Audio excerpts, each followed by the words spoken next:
గోడల్లో ఇటుకరాలను పేర్చే విధానాన్ని బట్టి గోడల్ని ముఖ్యంగా 4 టైప్స్ చెప్తాం గోడల్లో. దాన్ని టెక్నికల్ పదం ఏంటంటే బాండ్ అంటాం. గోడ అంటే బాండ్ అనమాట. ఈ బాండ్స్లో ముఖ్యమైనవి 4 రకాలు ఉంటాయి. Structure bond, header bond, English bond, Flemish bond.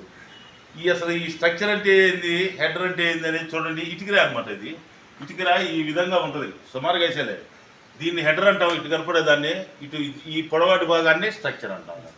ఈ ఇటుకరాళ్లను పేర్చే విధానాలను బట్టి మనం ఇక్కడ ఎన్ని విభాగాలు 4 భాగాలుగా చెప్పాను. Structure bond, header bond, English bond, Flemish bond. చూడండి, ఫస్ట్ది స్ట్రక్చర్ బాండ్ అంటే ఇటుకరాయిలోని పొడవు భాగం, స్ట్రక్చర్స్ మొత్తం కనపడుతుంటాయి. ఉదాహరణకి 400 గోడ కట్టామనుకోండి, అన్ని స్ట్రక్చర్సే కనపడుతూ ఉంటాయి. 400 గోడ కట్టాలంటే మనం సిమెంట్, ఇసుక ఎన్ని నిష్పత్తులు వేసుకోవాలి? 1:4. ఒక బొచ్చు సిమెంట్ వేసుకుంటే 4 బొచ్చులు ఇసుక వేసుకుంటాం. నెక్స్ట్ చూడండి, హెడర్ బాండ్. అన్ని హెడర్సే కనపడుతున్నాయి అనమాట.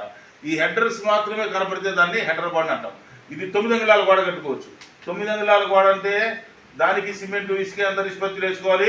1:6. ఒక బొచ్చుకి 6 బొచ్చులు వేసుకోవాలి. నెక్స్ట్ చూడండి, ఇంగ్లీష్ బాండ్. ఇంగ్లీష్ బాండ్లో వచ్చేప్పటికే ఒక వరుస మొత్తం, ఒక లేయర్ మొత్తం స్ట్రక్చర్స్ ఉంటాయి, పై వరుస హెడర్స్ ఉంటాయి.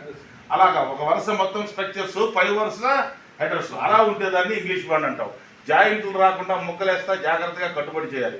కట్టుబడి చేసే విధానం కూడా గొప్ప విషయం ఉంది. Next Flemish bond. ఫ్లెమిష్ బాండ్లోకి వచ్చేప్పటికే ఒక స్ట్రక్చరు, ఒక హెడరు, ఒక స్ట్రక్చరు, ఒక హెడర్ అని ఆల్టర్నేట్గా పెట్టుకుంటా వెళ్తాం.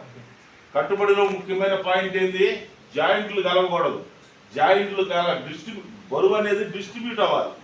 అలా కావాలంటే జాయింట్లు కలవకుండా ఉండాలన్నమాట.